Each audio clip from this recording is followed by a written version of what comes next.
자, 파트 2 갑니다. 네, 그럼 기연골이랑 비중격 연골이랑 각각 어떻게 사용된?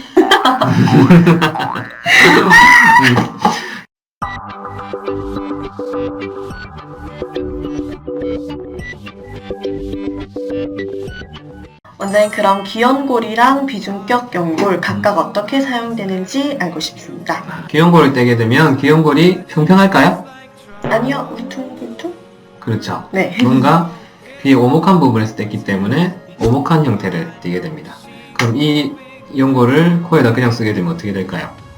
코도 모양 자체가 울퉁불퉁? 또는 하죠. 비든지 네. 이런 문제가 생기거든요. 그래서 보통 이런 모양으로 기연골을 뗐을 경우는 오목한 부분끼리 만나서 접어주게 됩니다. 그래서 이렇게 기둥을 만들어요.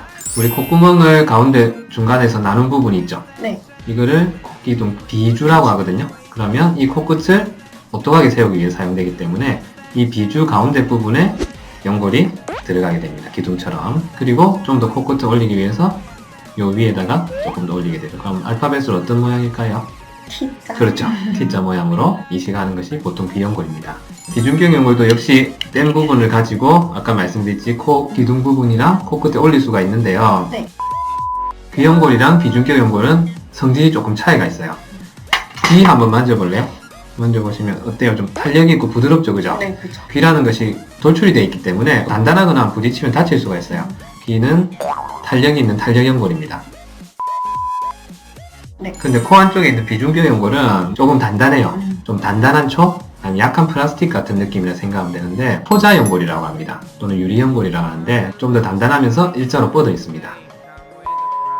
코끝 피부가 조금 얇은 경우에는 단단한 게 좋을까요? 탄력 있는 것이 코끝에 들어가는 게 좋을까요? 탄력 있는 게 훨씬 좋지 않을까요? 그렇죠. 네, 코끝이 피부가 얇다든지 한 경우에는 부드럽고 탄력 있는 것이 들어가는 게 더 좋거든요. 그래서 귀연골을 보통 코끝에 넣는 경우가 많고요. 오히려 기둥, 코 기둥은 좀 더 단단한 게 비중격, 그렇죠. 네. 비중격 연골을 겹쳐 넣어도 됩니다. 그런데 네. 이제 귀연골을 떼고 또 비중격 떼고 이렇게 번거롭기 때문에 그래서 두 개를 섞어 쓰는 것보다는 귀연골을 겹쳐가지고 쓴다든지 위에 얹이고 또는 비중격 연골을 쓰고 비중격 연골 코끝에 쓰는 경우는 주변을 부드럽게 다듬어가지고 쓰는 방식으로 사용하고 있어요. 어느 부분을 뗀다고 했죠? 비중격 부분. 요 빨간색 부분. 짱라이트. 네. 빨간색 부분 맞아요. 빨간색 부분을 떼는데 이 빨간 부분을 앞에 파란 부분 있죠? 기역자 형태 기둥 있는 부분에 겹쳐서 됩니다.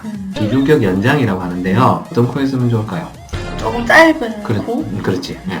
짧은 코를 연장하기 위해서 쓰는 게 비중격 연장입니다. 이 연골을 또 어떤 방향으로 되느냐에 따라서 코를 오똑하게 한다든지 길게 할 수 있기 때문에 네. 다양한 코에서 사용할 수가 있습니다.